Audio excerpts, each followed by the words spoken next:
Petrobras reduz preço da gasolina nas refinarias em quase 5%. Ministério da Saúde garante que não vai faltar vacina Coronavac para crianças de 3 e 4 anos de idade. Temperaturas aumentam ainda mais e batem recordes históricos na Europa.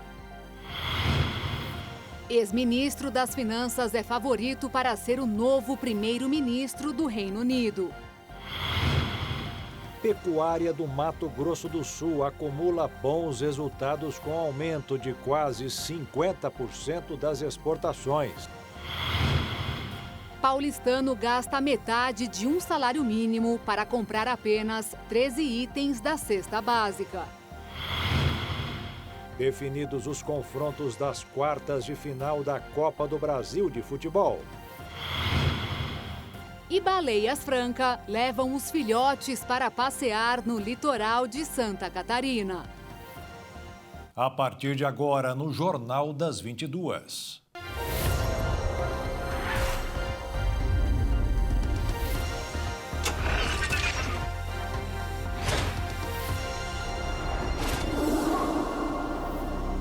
Olá, boa noite. Boa noite.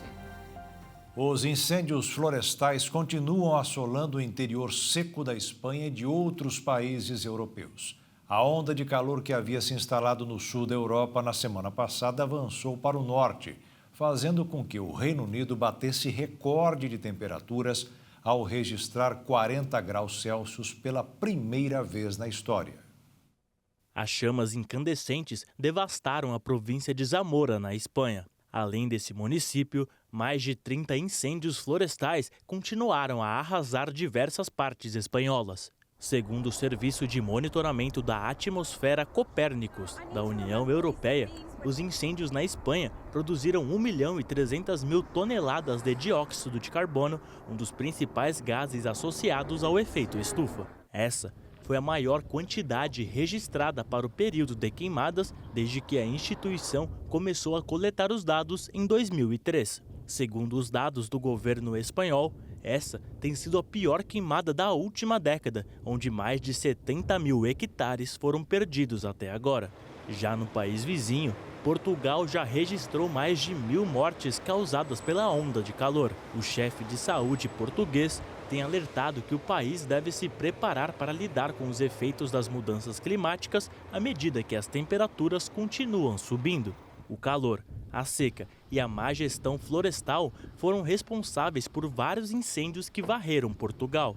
O calor no país ibérico ultrapassou os 40 graus Celsius e, embora tenha caído nos últimos dias, as temperaturas permaneceram acima dos níveis normais. Outros países, como a França e a Alemanha, também registraram mais de 40 graus. Mas onde o abalo climático mais chamou a atenção foi no Reino Unido. Localizado na parte norte da Europa, a ilha tem um clima temperado, ou seja, é marcado pela alta nebulosidade e temperaturas amenas na maior parte do ano. As capas dos jornais britânicos alertavam a população que o país está derretendo. A alteração climática fez com que o Reino Unido registrasse sua temperatura mais alta de todos os tempos. Os termômetros marcaram 40 graus. O calor trouxe problemas generalizados à população local. Além dos incêndios que atingiram os campos e as áreas residenciais, o governo britânico luta para manter os principais serviços de transporte. Após a ilha ser colocada em estado de alerta de emergência nacional, as operadoras de trem pedem aos moradores locais que usem o serviço apenas se for essencial. O pedido do governo é para que as pessoas se mantenham em casa. A Organização Meteorológica Mundial alertou que a onda de calor está se espalhando e se intensificando em grande parte da Europa. E por isso, na Bélgica, as estrelas do principal zoológico do país estão recebendo um tratamento atencioso. Pandas, ursos polares e outros animais desfrutaram de algumas guloseimas geladas para se refrescarem. A Polícia Federal realizou hoje uma mega operação de combate ao tráfico internacional de drogas no Aeroporto Internacional de Guarulhos. A repórter Maria Clara Leite tem os detalhes. Essa ação envolve funcionários terceirizados que trabalham aqui no Aeroporto Paulista. E segundo investigações, eles atuavam na área de pista do aeroporto e com carrinhos que dão acesso à aeronave. A Polícia Federal informou que eles colocavam as malas com drogas direto nos porões dos aviões, dessa forma desviando-as da fiscalização e também do raio-x da polícia. Ao todo, 23 mandados de prisão preventiva foram decretados, além de 24 mandados de busca e apreensão.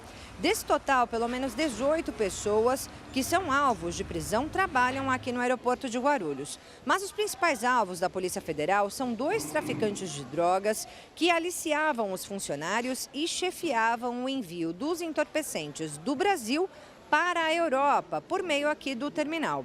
E a informação é que eles são ligados à facção criminosa paulista, Primeiro Comando da Capital, o PCC. A Justiça também determinou o bloqueio de bens dos envolvidos, como dinheiro em conta, imóveis, veículos e aplicações financeiras, no valor total de 53 milhões de reais. Essa mega operação também acontece, além da capital paulista, na Praia Grande, em Sorocaba e em Portugal.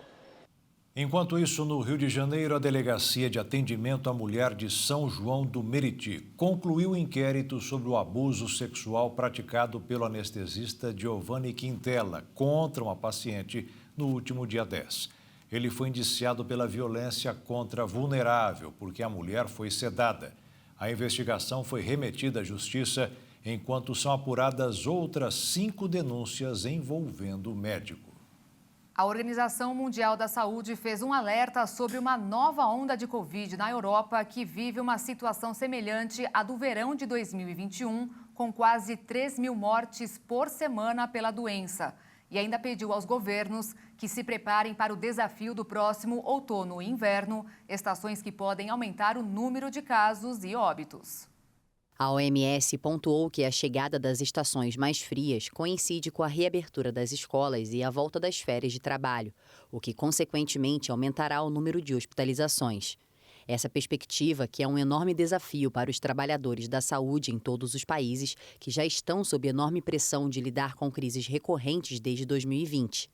Segundo dados da organização, nas últimas 6 semanas, a região europeia viu o triplo de novos casos de Covid, com quase 3 milhões a mais na semana passada, que é quase metade de todos os casos no mundo inteiro. E ressalta que as taxas de infecção seguem aumentando nos grupos etários mais velhos e as taxas de hospitalização duplicaram no mesmo período. O que a OMS recomenda como estratégia é aumentar a taxa de vacinação, administrar uma segunda dose de reforço a pessoas com mais de 5 anos de idade que possam ter tanto sua imunidade como o ambiente em que vive comprometidos, e considerar ainda uma segunda dose de reforço para certos grupos de risco, pelo menos 3 meses após a sua última dose. Além disso, promover o uso de máscara facial dentro de casa e no transporte público, ventilação em espaços públicos e implementar protocolos de tratamento rigorosos para aqueles em risco de desenvolver doenças graves, e exigiu a priorização de medidas de rastreamento de contatos e quarentena em ambientes de alto risco, conforme recomendado para todo mundo, e a promoção de medidas de proteção individual. Campo Grande, capital de Mato Grosso do Sul, está sendo palco de mais uma pesquisa relacionada à Covid-19 que tem como objetivo descobrir se é possível fracionar as doses de reforço de vacinas e, com isso, aumentar a oferta à população. O estudo, financiado pela Organização Mundial da Saúde, é conduzido pela Fiocruz e está sendo realizado aqui no Brasil e no Paquistão. Em Campo Grande, 80% da população recebeu a primeira dose da vacina contra a Covid e 76% as 2 doses. Pesquisa divulgada pelo Instituto Sabin mostra que apenas 17% dos moradores dos países de baixa renda foram vacinados. Foi iniciado em Campo Grande um estudo para avaliar a possibilidade de fracionar as doses de reforço dos imunizantes Pfizer e AstraZeneca, utilizando uma dosagem menor. O objetivo maior dessa pesquisa é entender se a gente pode utilizar nas doses de reforço uma dose inferior à dose atual, meia dose ou eventualmente até 1/3 de dose. Isso, de alguma forma, aumenta a produção de vacina, a disponibilidade de vacina no mundo, diminui custo e diminui eventos adversos. A pesquisa pretende descobrir se essas doses menores oferecem a mesma resposta imunológica. A Fiocruz está em busca de voluntários. Podem participar pessoas de 18 a 60 anos que ainda não tomaram a terceira dose da vacina contra a Covid-19 e tenham recebido a primeira e segunda doses há pelo menos 6 meses. A equipe vai até a casa dos interessados para a coleta de sangue e acompanhamento domiciliar. O agendamento acontece por telefone. O telefone é o 99257-5979 e o contato do WhatsApp é 99257-2472. Através desses dois números, você pode agendar uma visita na sua residência de segunda a sábado. Vamos coletar sangue e vamos ofertar essa dose de reforço. Nós retornaremos através de visita domiciliar depois de 1 mês, depois de 3 meses e de 6 meses, justamente para avaliar a resposta imunológica de quem tomou a dose inteira e quem tomou essa dose fracionada. Ao final do estudo, nós iremos disponibilizar toda essa avaliação imunológica que a gente vai realizar por 6 meses para o participante da pesquisa. E veja a seguir, Petrobras vai vender o litro da gasolina nas refinarias 20 centavos mais barato a partir de amanhã. E o paulistano está gastando meio salário mínimo para comprar apenas 13 itens da cesta básica.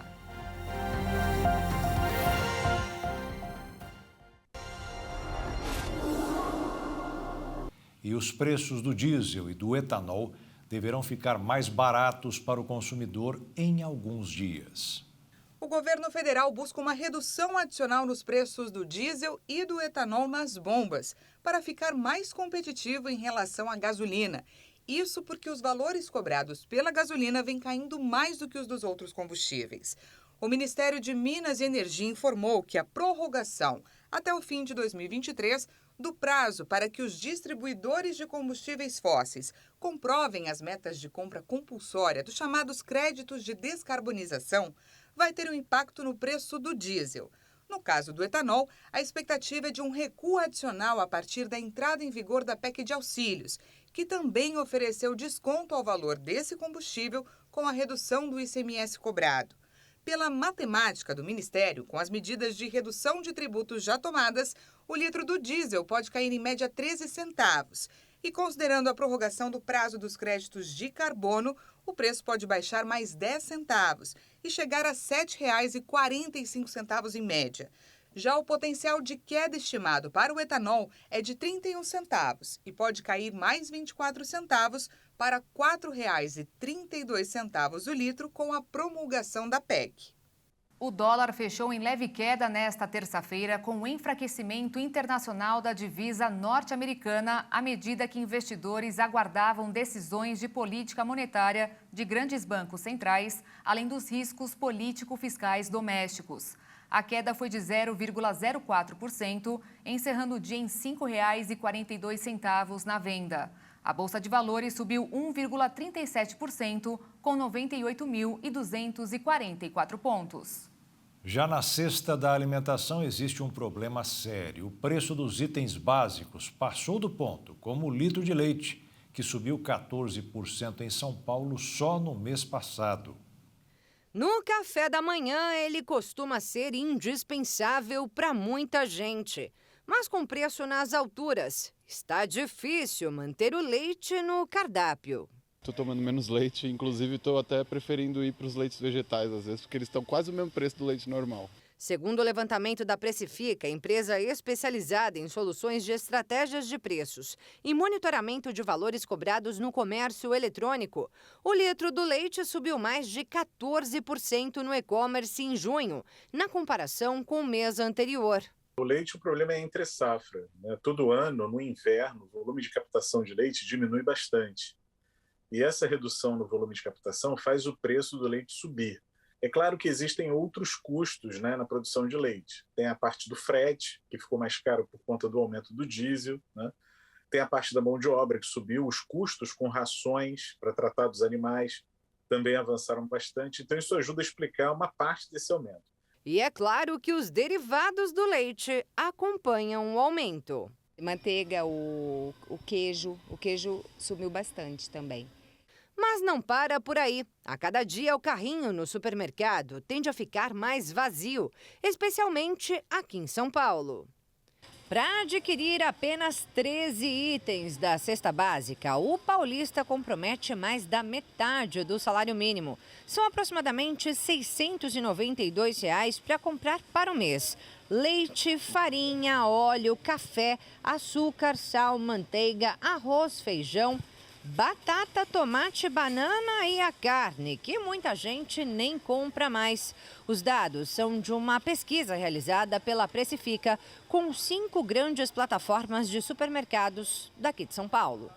E olha que nem tudo subiu no último mês. Tem produto que ficou até mais barato, como o açúcar, o arroz, a batata e o tomate. Já a banana sofreu alta de quase 12%. Mas calma. Como a banana ela não tem um ciclo assim de produção muito longo, né? Ela produz rapidamente, em poucos meses a oferta deve se normalizar e o preço dela vai cair. Segundo o economista, o mesmo deverá acontecer com o feijão, outro vilão do mês de junho, com aumento de quase 9%. O feijão é um problema de safra. O feijão ele requer um ciclo de produção mais longo. E a gente teve uma quebra de safra, principalmente do feijão carioca, que é o mais consumido no país. E isso fez o preço do feijão subir rapidamente. Mas nós temos 3 safras de feijão. E me parece que a próxima, a oferta tende a ser maior. E o óleo, hein? Já faz tempo que o item sofre sucessivos aumentos. E no último mês, subiu de novo. O óleo é um dos principais derivados da soja, né? E o preço dele sobe acompanhando as cotações do grão. E a gente sabe que nesse conflito geopolítico entre a Rússia e a Ucrânia, nessas incertezas globais, aí, o preço dessa commodity soja subiu bastante.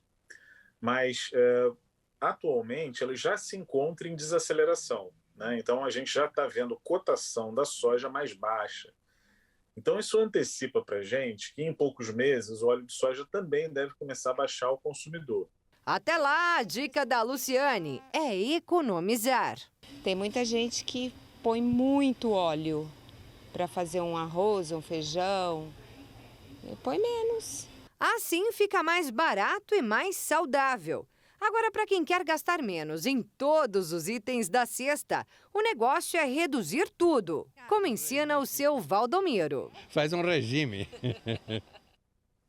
Começou hoje em São Paulo a Feira Internacional de Panificação e Confeitaria. Um dos itens de destaque é uma etiqueta comestível. O evento traz as novidades do setor responsável por garantir empregos diretos e indiretos nas mais de 70 mil padarias existentes em todo o Brasil. A FIPAM atrai visitantes de mais de 40 países anualmente e tem como expositores empresas da Itália, Holanda, Portugal, Alemanha, China, França e Espanha, o que demonstra a importância do evento no cenário internacional, além de ser a maior feira de panificação e confeitaria da América Latina e uma das principais destinada ao ramo no país. Além da etiqueta comestível com a data de fabricação do pão ou com a identificação do sabor do salgado de padarias e bares, outras novidades apresentadas foram as farinhas especiais, que melhoraram a qualidade dos alimentos, como glitter em tons roxos para fazer doces, ingredientes de base vegana para a fabricação de tortas, além de máquinas e liquidificadores superpotentes com baixo custo e que não fazem quase barulho. A feira, que ocorre no Expo Center Norte, na capital paulista, conta ainda com cursos oferecidos pela Escola Panificação e Confeitaria, além de campeonatos de pães, pizzas e massas. Os ingressos para o evento custam R$ 70 e podem ser adquiridos pelo site fipan.com.br. Um levantamento da Associação Brasileira de Mantenedoras de Ensino Superior mostrou que de cada 10 estudantes, 7 que concluem o ensino superior encontram emprego em até 1 ano após a formação. Ainda de acordo com a pesquisa, o setor de tecnologia da informação tem a maior empregabilidade e remuneração média em todas as áreas de atuação. Um estudo americano recente constatou que jovens que jogam videogame com frequência demonstram maior habilidade para tomar decisões e têm melhor desempenho em determinadas tarefas quando comparados a não jogadores. A maioria dos jovens passam mais de 3 horas semanais jogando, mas os efeitos benéficos nas habilidades não eram exatamente conhecidos até então. Os resultados da pesquisa mostraram que o videogame pode efetivamente ser usado para treinamento, por exemplo, de eficiência na tomada de decisão e intervenções terapêuticas, uma vez que as redes cerebrais relevantes sejam identificadas. O incentivo para fazer esse estudo veio de uma situação vivida na infância por um dos pesquisadores, que, por ter a visão fraca de um olho, foi orientado a cobrir o olho bom enquanto jogava videogame, com o intuito de fortalecer a visão do mais fraco. Isso o fez acreditar que esse treinamento ajudou a ter uma forte capacidade de processamento visual, permitindo que ele jogasse lacrosse, um esporte coletivo que usa um taco com uma rede na ponta, além de paintball, jogos que forneceram estímulo e base para o estudo. Foram 47 participantes em idade universitária, sendo 28 jogadores regulares e 19 que não jogavam. Todos foram colocados em uma máquina de ressonância magnética funcional com um espelho que exibia pontos em movimento em que eles tinham que pressionar um botão na mão direita ou na esquerda para indicar a direção em que os pontos estavam se movendo, ou não apertá-los para manifestar que não estavam se deslocando. Ao final, os pesquisadores descobriram que os jogadores de videogame foram mais rápidos e precisos em suas respostas. Além do mais, a análise dos exames cerebrais mostrou que essas vantagens estavam associadas a um aumento da atividade em determinadas partes do cérebro. Ou seja, jogar videogame potencialmente melhora vários dos subprocessos de sensação, percepção e mapeamento para ação, e aumentar, assim, as habilidades de tomada de decisão. E veja a seguir, ex-ministro das Finanças. É favorito para ser o novo primeiro-ministro do Reino Unido. E ainda, pecuária do Mato Grosso do Sul acumula bons resultados com aumento de quase 50% das exportações.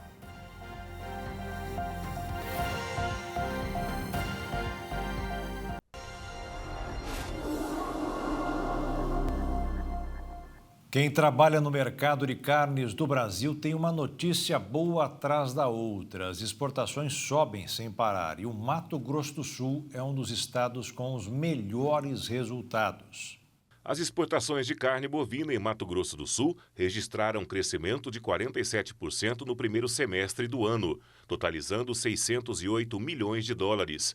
Em volume, o aumento no estado foi de 24,7%, com quase 130 toneladas processadas nos frigoríficos, diante de pouco mais de 100 toneladas do ano passado. Os dados foram levantados pela Secretaria de Comércio Exterior. Principalmente essa exportação de carne, onde nós já estamos processando vários produtos, né, tipo produtos semeados na cultura, soja, milho também. E também nós estamos exportando agora na forma de industrializar aqui na forma de carne. Isso é muito interessante para o estado, né? Onde você ganha na exportação, ganha na competitividade de você ter mais produção aí, outras empresas vindo para Dourados, para o Mato Grosso do Sul também, onde nós vamos ter mais integradoras e também mais frigoríficos aqui para atender toda a nossa região. As vendas externas e aves também surpreenderam em bons resultados. Neste ano, foram comercializadas 91 toneladas, que somaram 180 milhões de dólares no estado. O volume é de 28,4% superior em receita diante do mesmo período do ano passado. Mas Mato Grosso do Sul se destaca principalmente pela diversidade de culturas e criações. Uma das situações que nós estamos virando um player de mercado, né, com relação aos outros estados, aonde nós estamos industrializando, onde a pecuária de corte ela foi mais para o Pantanal, as regiões aí aonde tinha mais pecuária, ela está virando grãos, soja, milho e outras culturas, e aonde está as regiões mais produtoras está vindo as integradoras, né? Neste primeiro semestre, o país já atingiu 12 bilhões de dólares em exportações de carnes. A demanda externa continua firme. Em alguns casos, a ocorrência de doenças em grandes produtores favorece o produto brasileiro. Os Estados Unidos passam por um avanço da influenza aviária, que já atingiu 38 estados americanos. Na Europa, além dessa doença que afeta as aves, a região está sob a ameaça da peste suína africana. Temos aí a questão, principalmente das questões sanitárias em outros países, né? O norte-americano é um exemplo, né? E também isso faz com que nós temos uma legislação muito forte, através do Ministério da Agricultura, onde todos os produtos que saem aqui da nossa região ou saem do Brasil de uma forma geral, são produtos que têm o CIF, né, certificado e com qualidade, né? Então isso para nós é muito importante. No primeiro semestre de 2022, o Brasil exportou carne bovina para 132 países, sendo que os principais compradores foram a China, com mais de 3 bilhões de dólares, a alta de 86%. Na sequência estão os Estados Unidos, com faturamento de 530 milhões de dólares no semestre, alta de 67%. No país, o aumento ficou em 52% em receita no acumulado dos 6 primeiros meses de 2022, em comparação com o mesmo período de 2021. E a inflação tem feito com que os brasileiros aumentem o consumo de marcas próprias de supermercados. O motivo é que, por muitas vezes, esses produtos possam compensar financeiramente. Em momentos de crise econômica, maior inflação e desemprego, o aperto no bolso do brasileiro fez com que marcas paralelas de produtos de consumo tenham se tornado uma alternativa ideal para quem quer economizar e deixar a compra mais completa. Segundo especialistas, os produtos de marca própria dos supermercados são, em média, de 20% a 30% mais baratos do que das marcas líderes no segmento. Dessa forma, as chamadas marcas próprias são cada vez mais presentes nos carrinhos dos brasileiros e estão ganhando força no país.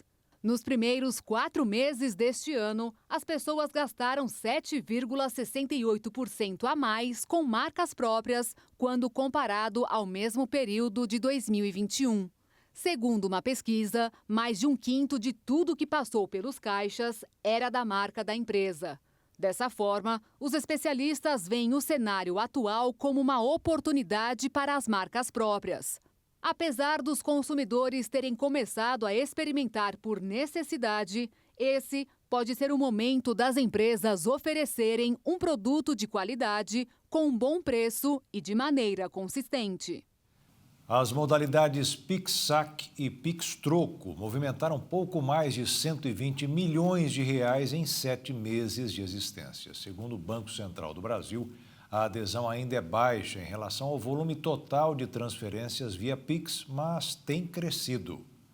Mesmo com o sucesso das transações feitas em Pix entre os brasileiros, as funcionalidades Pix-Saque e Pix-Troco, que foram lançadas em novembro do ano passado, ainda têm registrado uma baixa adesão.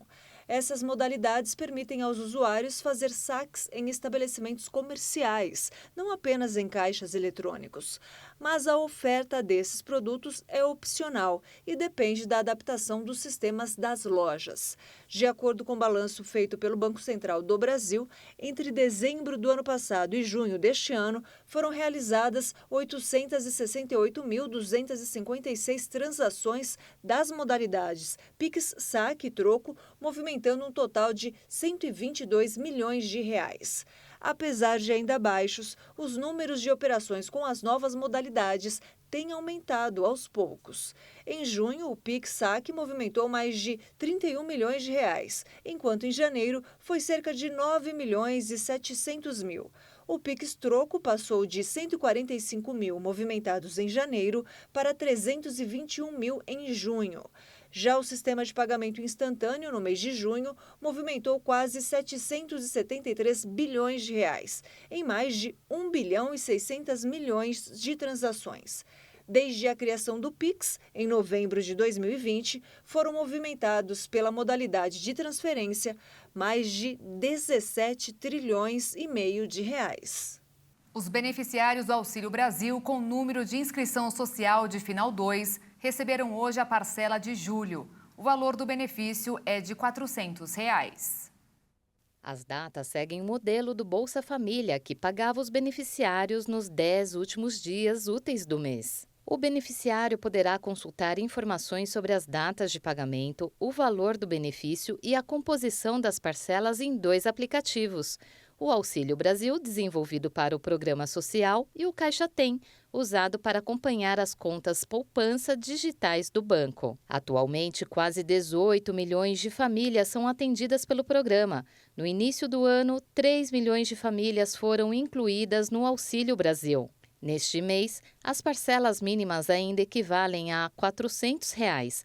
De agosto a dezembro, o programa pagará benefício mínimo de R$ 600. O presidente da Rússia, Vladimir Putin, chegou hoje em Teherã para se reunir com os chefes de Estado da Turquia e do Irã. A reunião tem como foco estreitar o laço entre os 3 países. A viagem do chefe russo é a segunda desde o início da guerra na Ucrânia.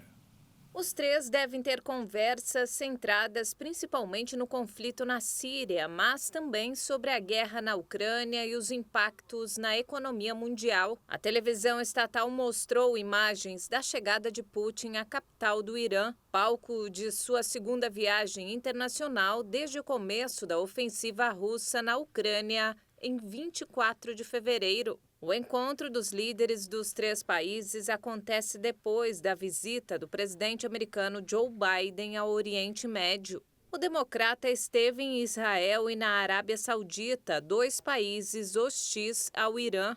A cúpula será centrada na Síria, onde Rússia, Turquia e Irã são atores principais na guerra que assola o país desde 2011. À medida que o Ocidente impõe sanções à Rússia, Putin procura reforçar os laços com os iranianos, alvo de severas sanções dos Estados Unidos e potencial parceiro militar e comercial. No Reino Unido, o ex-ministro das Finanças, Rishi Sunak, se manteve na liderança de disputa para se tornar o próximo primeiro-ministro britânico que irá substituir Boris Johnson. Nas 4 rodadas que teve, incluindo a desta terça-feira, ele ficou em primeiro lugar em todas elas. Na votação desta terça, Rishi Sunak teve 118 votos, Penny Mordaunt, 92, Liz Truss, 86 e Kemi Badenoch, 59 votos. Mordaunt e Truss continuam na disputa para substituir Boris Johnson. A secretária de Comércio Internacional, Penny Mordaunt, se manteve em segundo lugar nas 4 rodadas iniciais, mas Liz Truss, ministra de Relações Exteriores, aos poucos foi diminuindo a diferença de votos. A ex-ministra Kemi Badenoch foi eliminada por ser a menos votada. Sunak enfrenta a concorrência de Mordaunt e de Truss, que lançou sua campanha oficial argumentando que ela era a única candidata com experiência para tomar as decisões difíceis necessárias. A próxima rodada está prevista para quarta-feira e definirá os 2 finalistas. Quem conseguir o cargo assumirá um momento econômico conturbado, com inflação alta e crescimento baixo. E veja a seguir, definidos os confrontos das quartas de final da Copa do Brasil de Futebol. E veja também, baleias francas levam os filhotes para passear no litoral de Santa Catarina.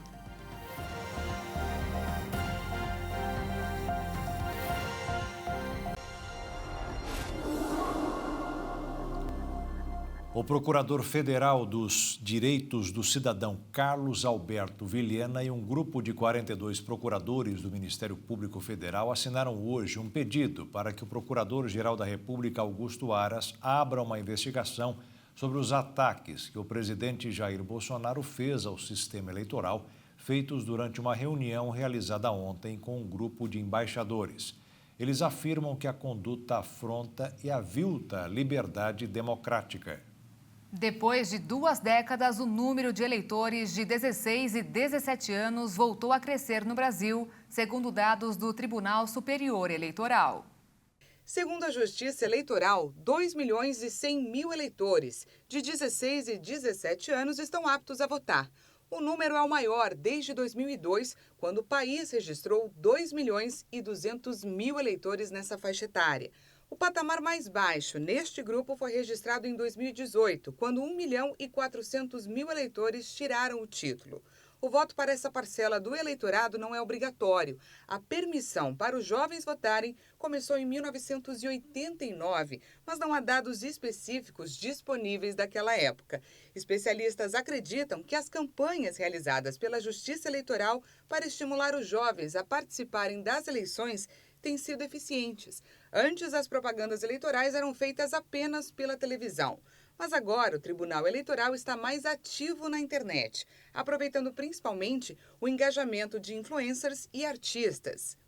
E falando agora de futebol, os confrontos das quartas de final da Copa do Brasil foram definidos na tarde de hoje, na sede da CBF, no Rio de Janeiro. Uma das competições mais democráticas do futebol brasileiro chegou em sua reta final. Apenas 8 das 92 equipes que iniciaram a competição seguem em busca do troféu. Os confrontos das quartas de final prometem mexer com a paixão do torcedor. De um lado do chaveamento, o Corinthians medirá forças com o Atlético Goianiense. Campeão em 1995, 2002 e 2009, o time de Vitor Pereira vai em busca do tetracampeonato. Quem avançar enfrentará na semifinal o Fluminense ou o Fortaleza, outro confronto da chave. O duelo de tricolores promete ser aberto e com muitos gols. O Leão da PC vai em busca do título inédito. Já o Fluminense busca repetir o feito de 2007 e levantar novamente o troféu da competição.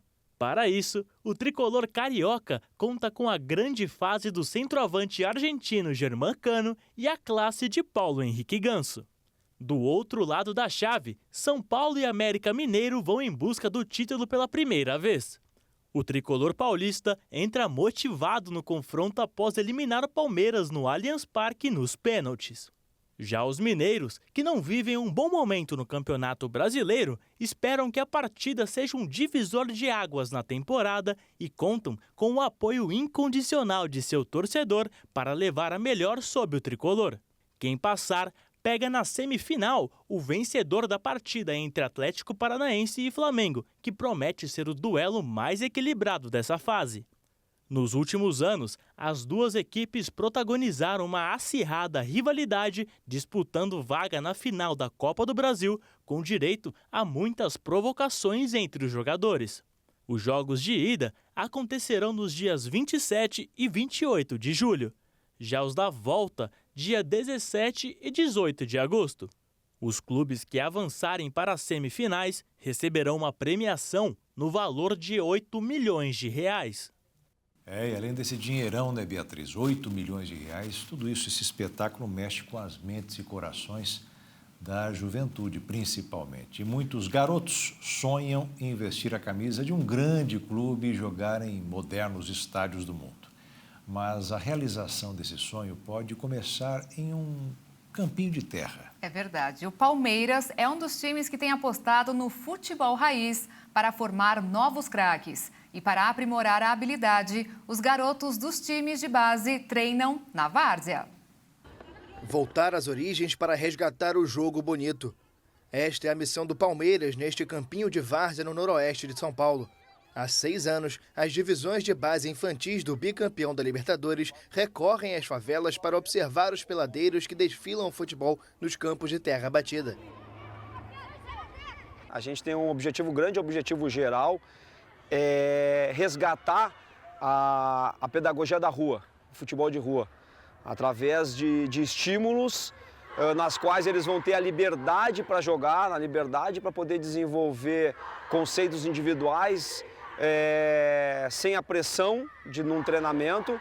Com a iniciativa, o Palmeiras pretende potencializar a habilidade dos futuros jogadores ao emular uma formação parecida com as que tiveram grandes lendas do futebol, que atribuem parte da ousadia e da alegria à aprendizagem nos campos improvisados.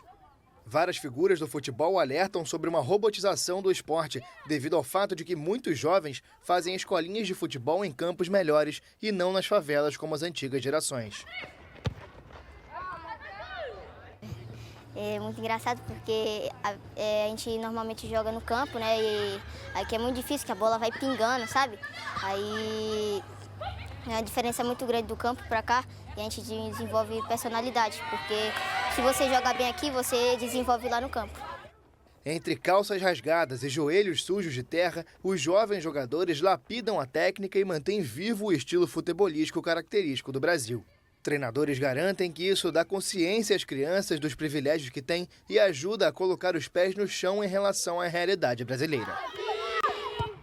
E olha só, em Santa Catarina, um ato de honestidade. Um gari devolveu para o dono uma carteira encontrada na rua com quase R$1.000. Após a atitude, ele foi presenteado por um casal de desconhecidos que soube da história.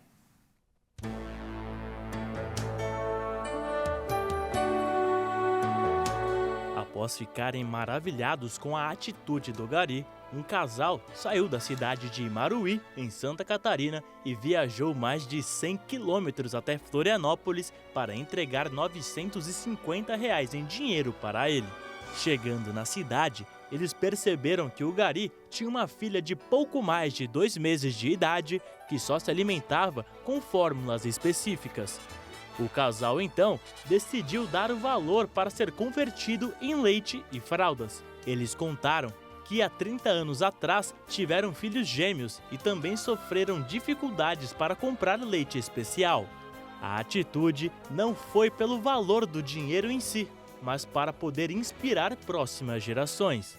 A atitude do gari aconteceu no dia 20 de junho, quando ele encontrou uma carteira no lixo enquanto trabalhava. Ele achou o dono em uma rede social e no mesmo dia mandou mensagens informando que tinha encontrado o pertence e combinou de devolver. A história nos mostra que mesmo em um mundo repleto de injustiças, ainda existem muitas pessoas de bom coração.